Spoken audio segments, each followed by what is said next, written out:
नमस्कार, आप देख रहे हैं शुभ 24 न्यूज और मैं हूं आपके साथ शगुफ्ता खान। प्राइम टाइम राजस्थान में आपका स्वागत है। आज सबसे पहले चर्चा करेंगे भारत जोड़ो यात्रा की, लेकिन आइए इससे पहले देखते हैं आज की प्रमुख सुर्खियां। भारत जोड़ो यात्रा को ऐतिहासिक बनाने के लिए सरकार ने झोंकी पूरी ताकत। मुख्यमंत्री अशोक गहलोत ने कोटा और झालावाड़ में लिया तैयारियों का जायजा। जयपुर का नामी बिल्डर निकला बेईमान, सीबीआई ने मारा छापा। एक प्रोजेक्ट पर 2 बैंकों से उठाया लोन। सिरोही में अतिक्रमण हटाओ अभियान एक बार फिर फेल, पार्षदों और नागरिकों ने जताया विरोध। आखिर मिल गए गुमशुदा लड्डू गोपाल, सोशल मीडिया की वजह से फिर मिली प्रतिमा।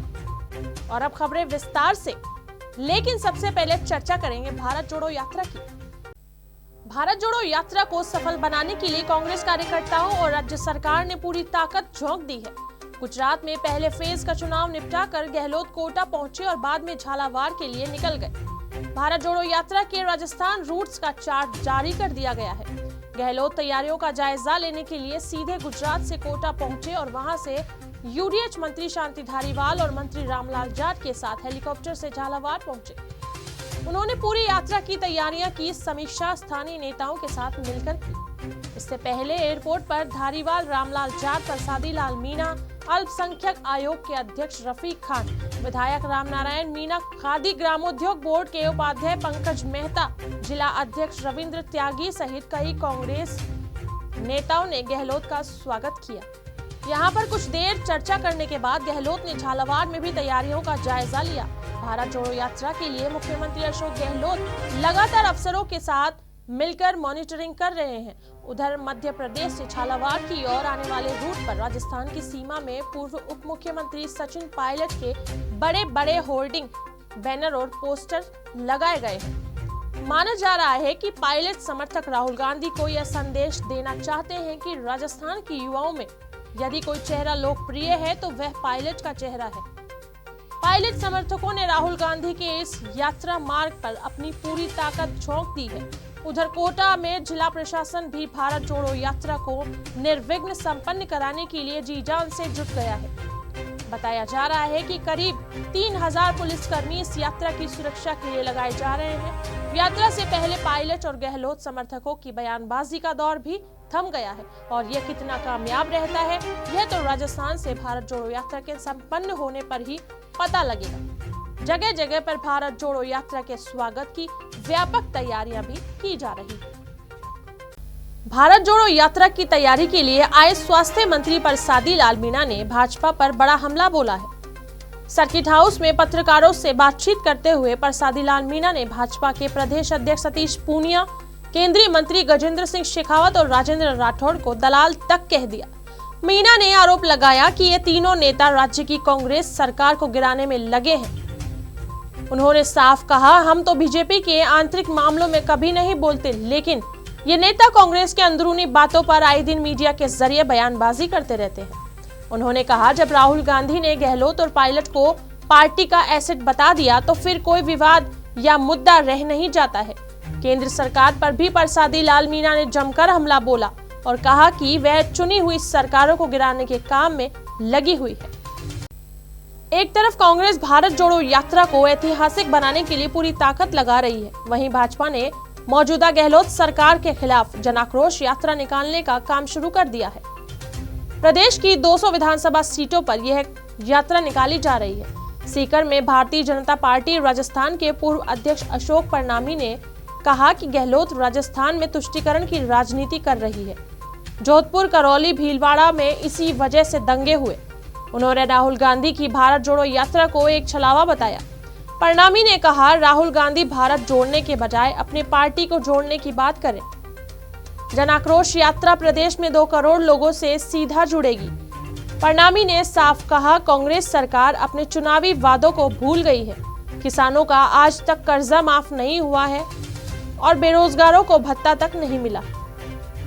जयपुर के एक नामी बिल्डर के खिलाफ धोखाधड़ी का मामला दर्ज हुआ है। बैंक की शिकायत के बाद सीबीआई ने इस बिल्डर के ठिकानों पर छापा मारा है और कई तरह के बेनामी कागजात भी बरामद किए हैं। आइए देखते हैं ये रिपोर्ट। जयपुर का नामी बिल्डर निकला बेईमान। एक प्रोजेक्ट पर 2 जगह से उठाया लोन, वसूली पर पहुंचा बैंक, तब पता चला फ्रॉड।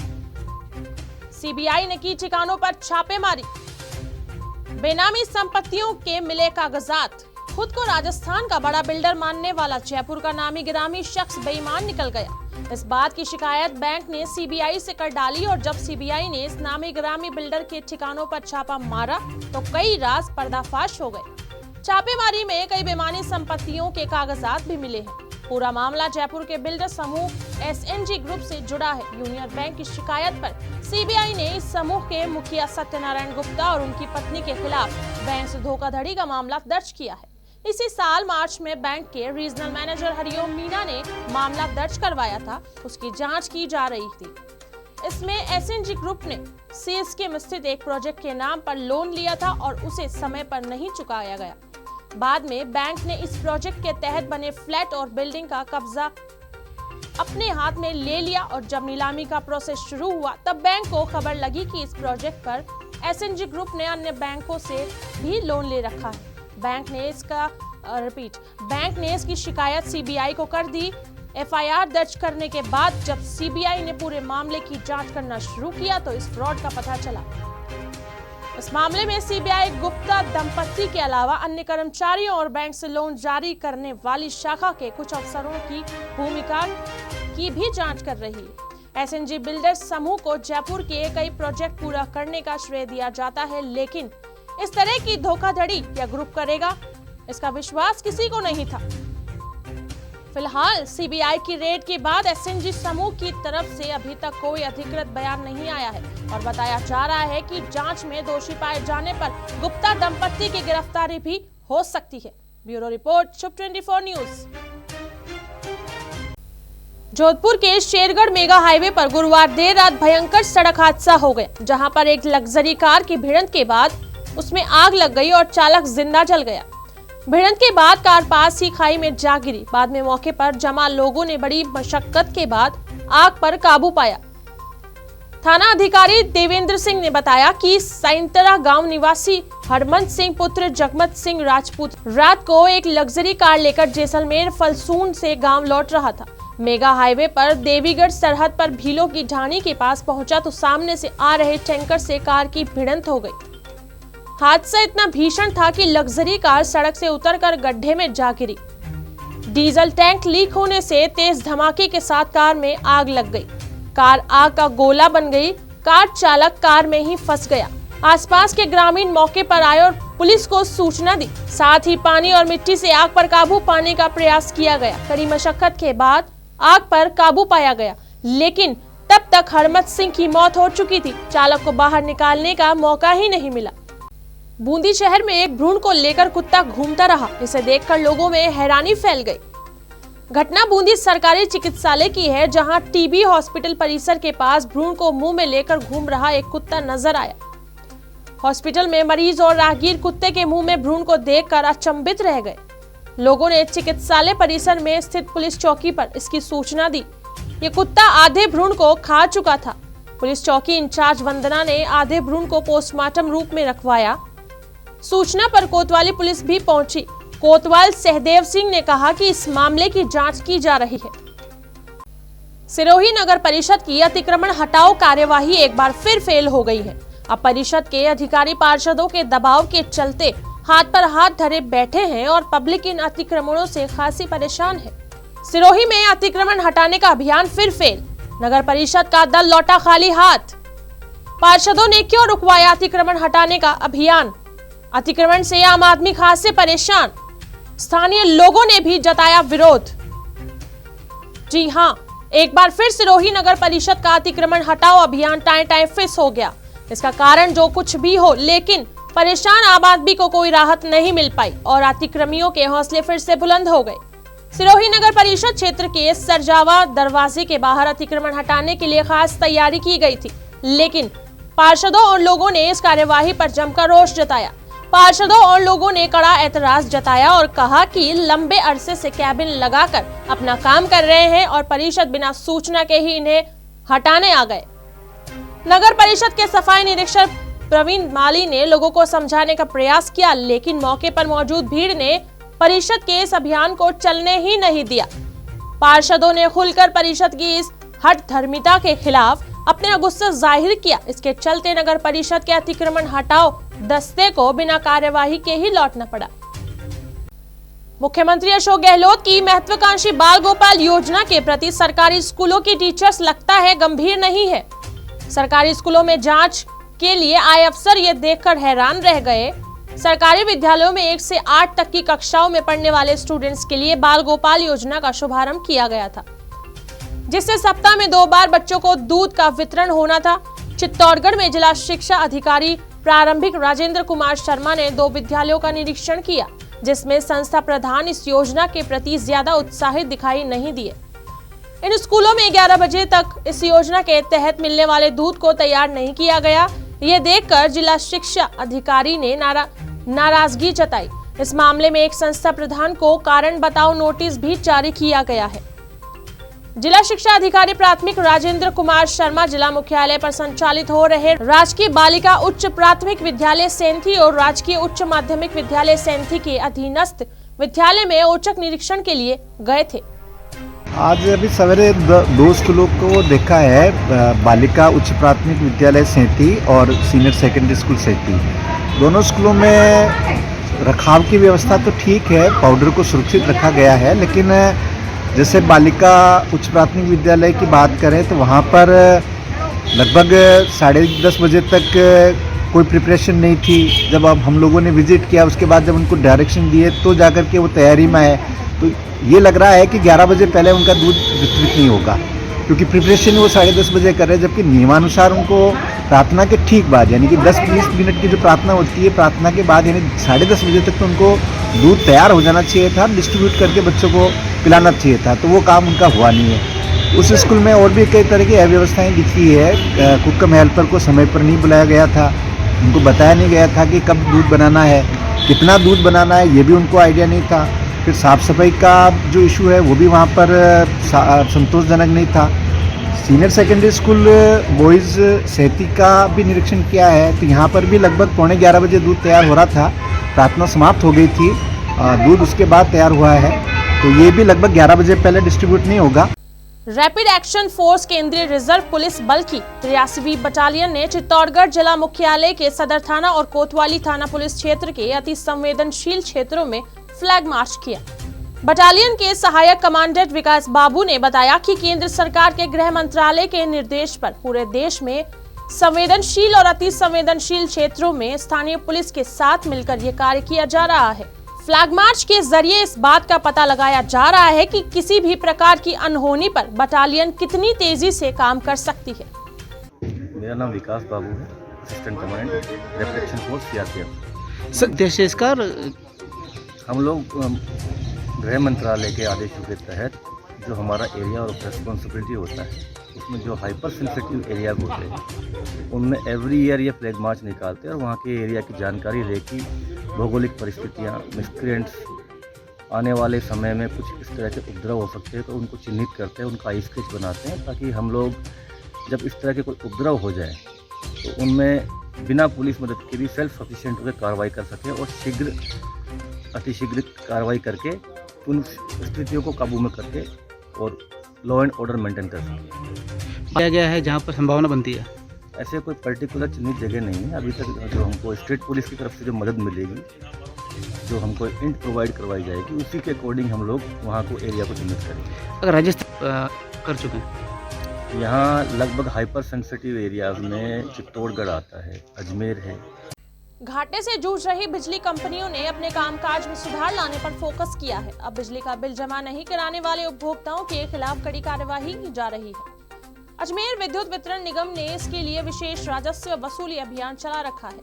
निगम के 5307 फीडर से 152 करोड़ रुपए से अधिक की वसूली की है। सूत्रों के मुताबिक अभियान के दौरान डिस्कॉम ने 11 जिलों के 14,077 उपभोक्ताओं के बिजली के कनेक्शन काट दिए हैं।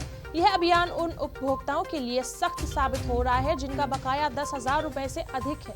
डिस्कॉम के प्रबंध निदेशक NS निर्माण के अनुसार इस विशेष अभियान के तहत अजमेर सिटी सर्किल में 810 उपभोक्ताओं से 2 करोड़ 60 लाख रुपए, अजमेर जिले में 1,642 उपभोक्ताओं से 9 करोड़ 87 लाख रुपए, भीलवाड़ा में 3,275 उपभोक्ताओं से 71 करोड़ 16 लाख रुपए, नागौर में 7,485 उपभोक्ताओं से 15 करोड़ 85 लाख रुपए, सीकर में 3,903 उपभोक्ताओं से 8 करोड़ 53 लाख रुपए, झुंझुनू में 3,770 उपभोक्ताओं से 9 करोड़ 20 लाख रुपए की वसूली की गई है।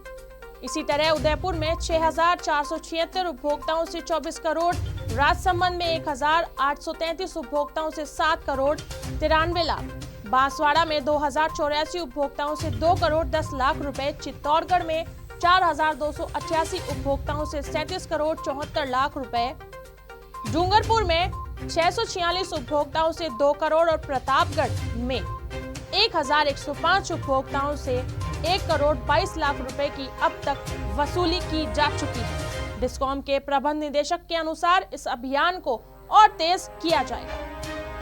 राजस्थान ऐसा पहला राज्य बनने जा रहा है जहां पर खुद का रोजगार करने वाले युवाओं को वाहन खरीदने पर सरकार की ओर से लागत का कम से कम 10% या अधिकतम 60,000 रुपए की मदद मिलेगी। इस योजना के जरिए राजस्थान के 3,300 युवाओं को अनुदान पर लोडिंग वाहन मिलेगा।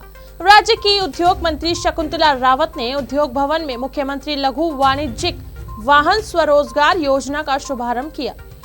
इस मौके पर राजसिको के चेयरमैन राजीव अरोड़ा, अतिरिक्त मुख्य सचिव वीनू गुप्ता, उद्योग आयुक्त महेंद्र कुमार पारक, BIP आयुक्त ओम कसेरा, रिको के प्रबंध निदेशक शिव प्रसाद नकाते सहित कई अधिकारी मौजूद थे। उद्योग मंत्री के अनुसार राजस्थान का कोई भी नागरिक जिसकी उम्र 18 से 45 वर्ष के मध्य है वह SSOIG के जरिए आवेदन कर सकता है। यह आवेदन जिला उद्योग एवं वाणिज्यिक केंद्र की जांच के बाद संबंधित कंपनी को भेजा जाएगा। योजना के लिए टाटा मोटर्स, अशोक लीलैंड और महिंद्रा एवं महिंद्रा को पात्र माना गया है। योजना टाटा के 30, अशोक के 22 और महिंद्रा के 17 वेरिएंट पर लागू होगी। फिलहाल ये योजना 3,300 युवाओं के लिए है और इसमें पहले आओ पहले पाओ के आधार पर लाभ दिया जाएगा। राज्य सरकार की वरिष्ठ नागरिक तीर्थ यात्रा योजना को व्यापक समर्थन मिल रहा है। इसके लिए करीब 1 लाख से ज्यादा लोगों ने आवेदन किया। इससे ये चयनित 20,000 लोगों को ट्रेन और वायु सेवा के जरिए तीर्थ यात्रा करवाई जा रही है। देवस्थान मंत्री शकुंतला रावत ने बताया कि नए साल में 2,000 यात्री हवाई यात्रा के जरिए नेपाल स्थित पशुपतिनाथ मंदिर के दर्शन कर सकेंगे। रावत के अनुसार अब तक 6 ट्रेनों से 6,000 यात्री देश के विभिन्न तीर्थ स्थानों का भ्रमण कर चुके हैं। वरिष्ठ नागरिक तीर्थ यात्रा योजना के लिए प्रदेशवासियों में खासा उत्साह देखा जा रहा है। इस योजना की घोषणा मुख्यमंत्री अशोक गहलोत ने अपने बजट में की थी और इसके तहत इस यात्रा का शुभारंभ किया गया था। राज्य के सामाजिक न्याय एवं अधिकारिता विभाग की ओर से अंतर्राष्ट्रीय दिव्यांग दिवस के मौके पर सम्मान समारोह आयोजित किया जाएगा। राजधानी के हरिश्चंद्र माथुर राजस्थान राज्य लोक प्रशासन संस्थान के भागवत सिंह मेहता सभागार में शनिवार को सुबह 10 बजे यह समारोह आयोजित होगा। समारोह में विधान के मंत्री टीकाराम जूली सर्वश्रेष्ठ दिव्यांग जनों और इस क्षेत्र में काम करने वाले सर्वश्रेष्ठ व्यक्तियों और संस्थाओं को सम्मानित करें। समारोह में कई श्रेणियों में चयनित व्यक्तियों और संस्थाओं को 10,000 रुपए, स्मृति चिन्ह और प्रशस्ति पत्र प्रदान किए जाएंगे। इस मौके पर वर्ष 2022-2023 के लिए विशेष योग्य जनों के लिए स्कूटी वितरण योजना का शुभारंभ भी किया जाएगा। राजस्थान राज्य एवं अधीनस्थ सेवाएं संयुक्त प्रतियोगी परीक्षा 2001 की मुख्य परीक्षा में सफल रहे अभ्यर्थियों को पुनर्गणना कराने का अवसर दिया गया है। राजस्थान लोक सेवा आयोग के सचिव HL अटल ने बताया कि मुख्य परीक्षा का परिणाम 30 अगस्त 2022 को जारी किया गया था। इस परिणाम में असफल रहे अभ्यर्थी प्राप्त अंकों की पुनर्गणना कराने के लिए अपना आवेदन कर सकते हैं। यह प्रक्रिया आज से शुरू हो गई है और 11 दिसंबर तक अप्लाई की जा सकती है। पुनर्गणना के लिए 25 रुपए प्रति प्रश्न शुल्क रखा गया है। इसका भुगतान ऑनलाइन ही करना होगा। आयोग के सचिव ने बताया कि परीक्षा के भर्ती नियम के अनुसार उत्तर पुस्तिकाओं के प्राप्त अंकों की पुनर्गणना का प्रावधान है। आयोग ने इसके लिए अभ्यर्थियों के प्राप्तांक वेबसाइट पर जारी कर दिए हैं और रोल नंबर व जन्म दिनांक के आधार पर अंक तालिका को देखा जा सकता है। पुनर्गणना की मांग पिछले कई दिनों से की जा रही थी। द्रव्यवती रिवर फ्रंट के मेंटेनेंस का काम एक बार फिर शुरू हो गया है। करीब 2 महीने पहले इस प्रोजेक्ट की मेंटेनेंस करने वाली कंपनी टाटा ने समय पर पैसा नहीं मिलने के कारण मेंटेनेंस का काम बंद कर दिया था। इसके चलते द्रव्यवती नदी पर बिना रिवर फ्रंट गंदगी से अटा पड़ा था। जयपुर विकास प्राधिकरण और टाटा फर्म में भुगतान के संबंध में समझौता होने पर इसका फिर से रखरखाव शुरू कर दिया गया है। महारानी फार्म से मशीनें लगाकर यहां से मलबा कचरा निकालने का काम शुरू कर दिया गया है। जेडीए सूत्रों के मुताबिक रिवर फ्रंट की पूरी सफाई करने में करीब 1 महीना लगेगा। रिवर फ्रंट के मेंटेनेंस का काम शुरू होने पर लोगों ने खुशी जाहिर की है। उसने अपने लड्डू गोपाल की प्रतिमा को रेलवे स्टेशन पर ही खो दिया था। जब उनकी तलाश में भक्त पहुंचा तो उसे फिर से लड्डू गोपाल मिल गए। कहते हैं भक्त और भगवान के बीच श्रद्धा, समर्पण, विश्वास का संबंध एक सेतु की तरह है, जिसके माध्यम से ही भक्त अपने भगवान तक पहुंचता है। इसी की बानगी रेलवे स्टेशन पर देखने को मिली, जहां भगवान को भूला भक्त उन्हें ढूंढता हुआ स्टेशन पहुंचा और उसे लड्डू गोपाल मिल गए। बताया जा रहा है कि हरियाणा और जम्मू कश्मीर से युवक युवती अपने पारिवारिक समारोह में शिरकत करने के लिए दौलतपुर एक्सप्रेस से आबू रोड स्टेशन आए थे। दोनों अपने लगेज के साथ स्टेशन से बाहर आ गए। चर्चा में मशगूल दोनों एक टोकरी में रखी बालकृष्ण भगवान की प्रतिमा भूल गए। इसी दौरान वहां जीआरपी के तेजपाल सिंह पहुंचे। उन्होंने सोशल मीडिया पर लड्डू गोपाल की फोटो प्रसारित कर दी। कुछ देर बाद सोशल मीडिया के माध्यम से दोनों युवक युवती को लड्डू गोपाल अपने पास नहीं होने की भनक लगी। जानकारी मिलने पर दोनों फिर से रेलवे स्टेशन पहुंचे, जहां उन्हें लड्डू गोपाल के जीआरपी कांस्टेबल के पास होने का पता चला। इस पर वे उनके आवास पर पहुंचे। जीआरपी कांस्टेबल तेजपाल सिंह ने श्रद्धा पूर्वक लड्डू गोपाल की प्रतिमा उन्हें सौंप दी। युवक युवती ने जीआरपी कांस्टेबल का आभार जताया। राधे राधे। हम यहाँ पे मैरिज में आए थे और हमारा लगेज बहुत सारा था। हम हरियाणा से आए थे दौलतपुर ट्रेन में, तो हमारा लगेज यहाँ पे अमूल आइसक्रीम वाली शॉप है तो वहाँ पे रह गया था। इसमें हमारे कान्हा जी थे, लड्डू गोपाल जी, तो वहाँ पे होटल चले गए। वहाँ पे जब हमने लगेज चेक करा तो हमारे गोपाल जी रह गए। तो यहाँ पे एक सर हैं इसमें ही आर्केड में, तो उनको पता लगा तो उन्होंने अपने घर ले गए और वो हमें सेफ मिल गए। बहुत बहुत धन्यवाद। काफी सेवा की उन्होंने बहुत सेवा करी, बहुत वो करा, बहुत अच्छे से रखा और अब हमें वापस कर रहे हैं, तो उनको बहुत बहुत धन्यवाद, दिल से धन्यवाद। दिल से हम और वापस आपको एक उम्मीद लेकर आए थे कि हमें वो वापस मिलेंगे और सर जी की बिल्कुल उनको बहुत थैंक यू बोलते हैं कि उनकी वजह से हमें हमारे लड्डू गोपाल जी वापस मिले हैं। Thank you so much. अभी हम, क्या नाम है आपका? मेरा नाम मोहम्मद अर्जुन जी। आपका मेरा नाम खुशी है और मैं जम्मू से आई हूँ। अच्छा। स्पेशली जम्मू से अपने कान्हा जी को लेकर आई थी और वो रह गए और इनकी बदौलत वो हमें वापस मिले आज। आखिरकार राजस्थान क्रिकेट एसोसिएशन की चुनाव तारीखों का ऐलान कर दिया गया है। मुख्य चुनाव अधिकारी सुनील अरोड़ा ने चुनाव कार्यक्रम जारी करते हुए 24 दिसंबर को मतदान कराने की घोषणा की है। अरोड़ा ने चुनाव कार्यक्रम जारी करते हुए बताया कि 19 दिसंबर को मतदाता सूची जारी होगी, जबकि 20 दिसंबर को नामांकन दाखिल किए जा सकेंगे। 21 दिसंबर को नामांकन पत्रों की जांच होगी और 22 दिसंबर को योग्य उम्मीदवारों की सूची जारी की जाएगी। नामांकन वापसी 23 दिसंबर को होगी। 24 दिसंबर को पहले वोटिंग होगी और बाद में काउंटिंग की जाएगी और परिणाम घोषित कर दिया जाएगा। आपको बता दें, आरसीए चुनाव में इस बार भी डॉक्टर सीपी जोशी गुट की ओर से वैभव गहलोत अध्यक्ष पद के लिए प्रबल दावेदार हैं और कार्यकारिणी के कुछ पदों पर बदलाव हो सकता है। संभावना जताई जा रही है कि वैभव गहलोत आसानी से एक बार फिर आरसीए के अध्यक्ष बन जाएंगे। पिछली बार वैभव गहलोत ने रामेश्वर डूडी को हराकर अध्यक्ष पद का चुनाव जीता था। पिछले दिनों मामला कोर्ट में अटका था, लेकिन हाई कोर्ट की हरी झंडी मिलने के बाद मुख्य चुनाव अधिकारी सुनील अरोड़ा ने चुनाव की तिथियों ऐलान कर दिया। तो ये था आज का प्राइम टाइम राजस्थान। यूं ही बने रहे शुभ 24 न्यूज पर। मैं आपके साथ शगुफ्ता खान। नमस्कार।